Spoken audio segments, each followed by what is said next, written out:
সুপ্রিয় দর্শক, এই মুহূর্তের সবথেকে বড় খবর। দর্শক, পাহেলগামে জঙ্গি হামলার ঘটনায় এবার বড়সড় সাফল্য এনআইএর। দর্শক, আপনারা জানেন কাশ্মীরের পাহেলগ্রামের জঙ্গি হামলার ঘটনায় প্রায় 27 জন ভারতীয় নিরীহ পর্যটকের মৃত্যু হয়েছিল। তারপর থেকেই ক্ষোভে ফুঁসছিল দেশবাসী। সকলের একটাই দাবি ছিল, যারা দোষী তাদের কঠোর শাস্তি চাই এবং পাকিস্তানকে উচিত শিক্ষা দিতে হবে। কিন্তু প্রধানমন্ত্রী নরেন্দ্র মোদী নিজের অবস্থান স্পষ্ট করে জানিয়ে দিয়েছিল যে দোষীরা পৃথিবীর যেই প্রান্তেই লুকিয়ে থাক না কেন তাদেরকে ধরে এনে উচিত শিক্ষা দেওয়া হবে এবং পাকিস্তানকেও সবক শেখানো হবে এই জঙ্গি কার্যকলাপে মদত দেওয়ার জন্য।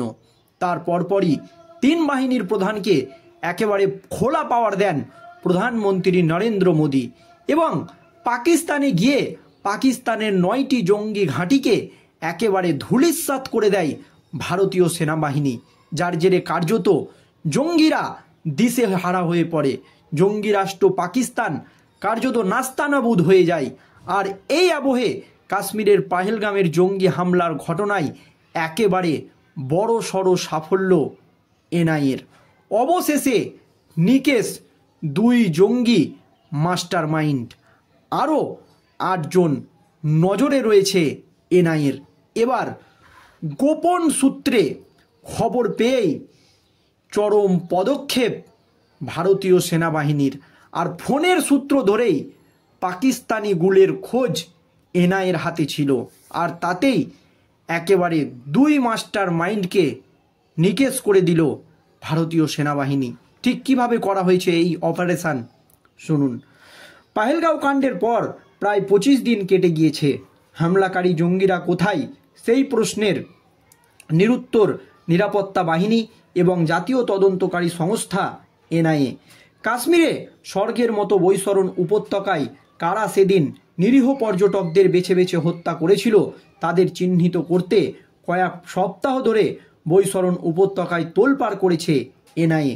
তথ্য প্রমাণ জোগাড় ও প্রত্যক্ষদর্শীদের জিজ্ঞাসাবাদ করে এবং তদন্তকারীদের নিজস্ব সূত্রে এনআইএ জানতে পেরেছে বৈতরণ হত্যালীলার অন্ততপক্ষে 5 থেকে 7 জন জঙ্গির যোগ ছিল। তাদের চিহ্নিত করেছে এনআইএ।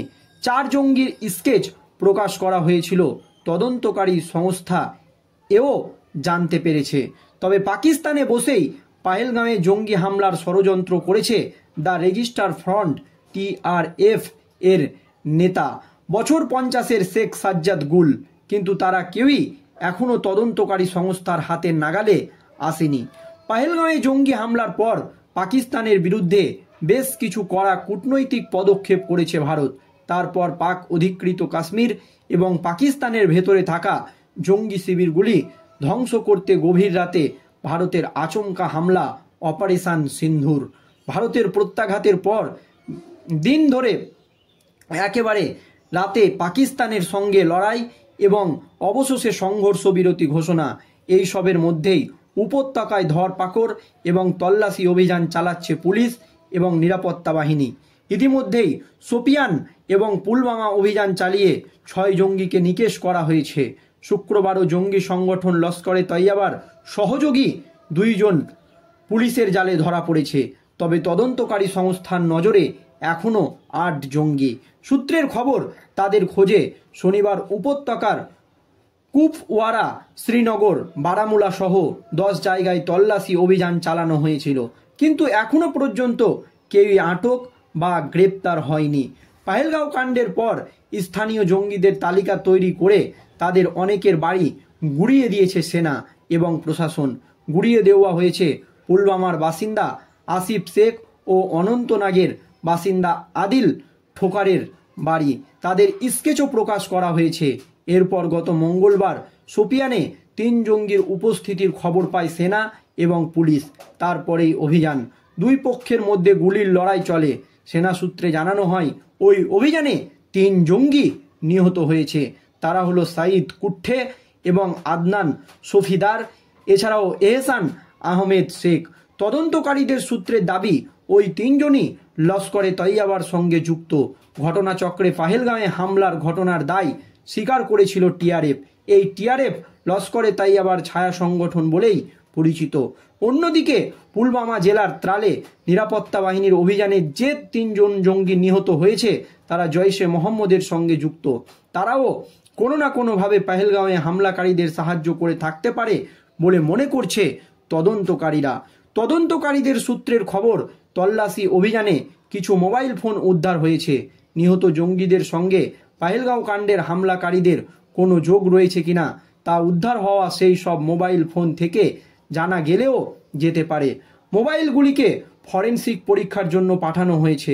গোয়েন্দা সংস্থা সূত্রের খবর, পহেলগাঁও কাণ্ডে আদিলের জড়িত থাকার বিষয়ে তদন্তকারীরা জানতে পেরেছিলেন। জঙ্গি এবং জুনায়েদ ভাটের মোবাইল ফোন ঘেঁটে সোনমার্গ সুড়ঙ্গে হামলা চালানোর ষড়যন্ত্র করার অভিযোগে আগেই জুনায়েদকে নিকেশ করেছিল নিরাপত্তা বাহিনী।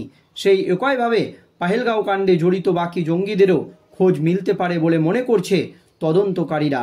ভারতীয় সেনার অপারেশন সিঁদুর নিয়ে হইচইয়ের মধ্যেই এনআইএর তদন্তকারীরা জানিয়েছিল শেখ সাজ্জাদ ও গুল পহেলগাঁও হত্যাকাণ্ডের মূল মাথা। টিআরএফের এক শীর্ষ পদে সেই বসে রয়েছে। তদন্তকারীরা আরও জানতে পেরেছে পাকিস্তানের রাওয়ালপিন্ডির বাসিন্দা শেখ সাজ্জাদ গুল নাম হারিয়ে সাজ্জাদ আহমেদ শেখ নামে পরিচিত। কাশ্মীরের সন্ত্রাসবাদী কাজকর্মের দীর্ঘ ইতিহাস রয়েছে তার। 2020-2024 সালের মধ্যে ও দক্ষিণ কাশ্মীরে রক্তাক্ত হয়েছিল। এছাড়াও 2023 সালের মধ্যে কাশ্মীরে গ্রেনাইড হামলা কিংবা অনন্তনাগে পুলিশকর্মী হত্যা, একের পর এক ঘটনা ঘটিয়ে গিয়েছে শেখ সাজ্জাদ গুল। এনআইএ তার মাথার দাম ঘোষণা করেছে 10 লক্ষ টাকা। কিন্তু পহেলগাঁও হামলার মূল চক্রী এখন কোথায় সেই খবর তদন্তকারীদের কাছে নেই। গোয়েন্দাদের কেউ কেউ মনে করছেন ঘটনার এতদিন পরেও জঙ্গিরা যেভাবে পালিয়ে বেড়াচ্ছে তাতে থেকে স্পষ্ট ওই এলাকায় স্থানীয় পর্যায়ে সাহায্য পাচ্ছে জঙ্গিরা। আপাতত সেই স্থানীয় সাহায্যকারীদের চিহ্নিত করাই সবচেয়ে বড় লক্ষ্য গোয়েন্দাদের। সেই লক্ষ্যে ইতিমধ্যেই স্থানীয় জঙ্গিদের একটি হিট লিস্ট তৈরি করেছে তদন্তকারী সংস্থা। সেই তালিকায় 14 জন রয়েছে। শোপিয়ান এবং পুলওয়ামা তল্লাশি অভিযানে যে 6 জনকে নিকেশ করা হয়েছে তারাও সেই তালিকায় ছিল। এবার বাকি 8 জনের খোঁজ চলছে।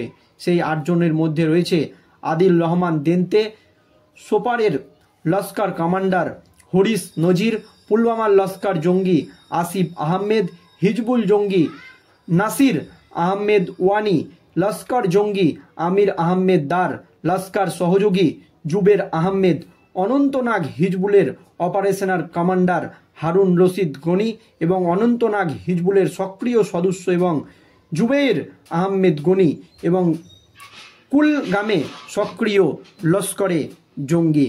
পাশাপাশি স্কেচ ধরেও জঙ্গিদের খোঁজে তল্লাশি অভিযান জারি। কিন্তু সূত্র মতে প্রত্যক্ষদর্শীদের মারফত জঙ্গিদের যে বিবরণ এনআইএর কাছে জমা পড়েছে তার সঙ্গে আগের স্কেচের ফারাক রয়েছে।